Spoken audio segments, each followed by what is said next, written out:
चित्राताई वाघ यांची आज पत्रकार परिषद झाली आणि त्यांनी वेगवेगळ्या विषयांवर आरोप केलेले आहेत। विद्याताई चव्हाणांबरोबर शरद पवार यांचाही उल्लेख त्यांनी वेगळ्या पद्धतीने केलेला आहे। महबूब शेख आपल्यासोबत आहेत, राष्ट्रवादीचे पदाधिकारी, आपण त्यांच्याकडून जाणून घेणार आहोत। मला सांगा सर, आज विद्याताई चव्हाण यांच्यावर चित्राताईंनी आरोप केलेले आहेत, आपल्यावर सुद्धा आरोप केलेले होते।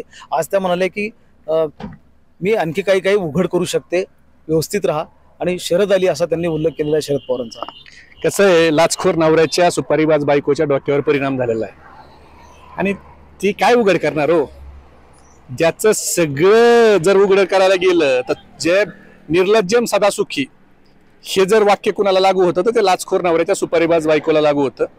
लोकांचं उघड करण्यापेक्षा आपल्या स्वतःच्या नवऱ्यानी लाच का खाल्ली आणि कशात खाल्ली, तर एक माणूस महात्मा गांधी मेमोरियल मध्ये मरण पावतो आणि त्याच्या वारसाला नोकरी मिळावी म्हणून किशोर वाघ 4 लाखाची लाच मागतो। हे मी मिळत नाही, अँटी करप्शननी म्हणलंय, आणि ती 4 लाखाची लाच घेताना पकडला जाणारा हिचा नवरा म्हणजे मेलेल्या माणसाच्या मड्यावरचं लोणी खाणारी अवलाद, हे काय लोकांना सांगणार आहे हो।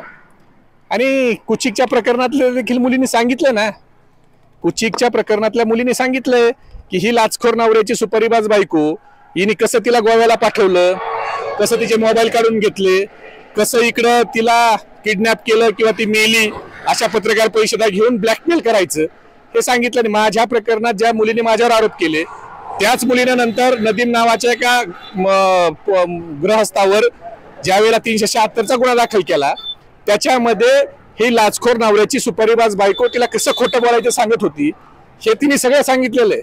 त्यामुळे सगळ्या महाराष्ट्राला माहिती आहे ह्या लाचखोर नवऱ्याच्या सुपारीबाज बायकोच्या शब्दावर कुत्रा देखील विश्वास ठेवत नाही। त्यामुळं ती सवंग लोकप्रियतेसाठी मला काहीतरी प्रसिद्धी मिळावी आणि भारतीय जनता पार्टीकडून मला काहीतरी तुकडा फेकला जावा म्हणून तिचा चाललेला केविलवाना प्रयत्न आहे।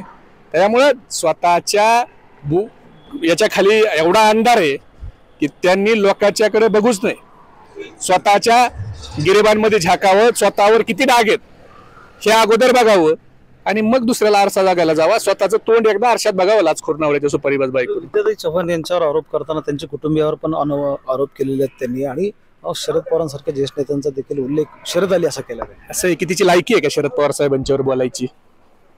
ज्या शरद पवार साहेब माझा बाप आहे म्हणणारी आज शरद आली म्हणती, मग त्यावेळेला शरद आली तुझा बाप नव्हता काय? आता तुझा बाप बदलला काय? तूच म्हणत होती ना तुझा बाप आहे म्हणून, आता संजय राठोड बाप झाला का तुझा, का भाऊ झाला? मुळात असं आहे की हिचं मानसिक संतुलन ढळलेलं आहे, तिच्या डोक्यावर परिणाम झालाय। विधान परिषद तिला मिळत नाही, एवढ्या शिव्या देऊन, एवढी ट्रोल होती, एवढी लोक शिव्या देत आहेत, एवढं सगळं करून भाजप विधान परिषदेचा तुकडा टाकत नाही। आणि भाजप हुशार पार्टी आहे, त्यांना माहिती आहे पायातली चप्पल पायातच घालायची, म्हणून ही लाचखोर नवऱ्याच्या बायकोचा उपयोग ते कुत्र्यासारखं भोगण्यासाठी करतात। जर कुणावर भोंकायचं तर चांगल्या उमाताई खापरे बोलू शकणार नाहीत, कारण ते निष्ठावंत आहेत। राहटकरताही भाजपाच्या निष्ठावंत आहेत, त्या मर्यादा सोडून बोलत नाही। तर मर्यादा सोडून भुंकायचं काम कोणाकडे?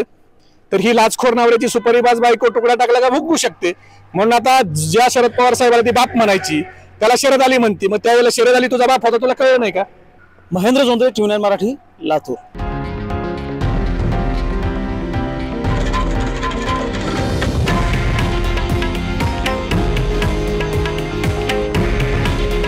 हे आहे देशातील नंबर 1 न्यूज नेटवर्क आणि आपण पाहत आहात TV9 मराठी। काळजी तुमची, हित महाराष्ट्राचं।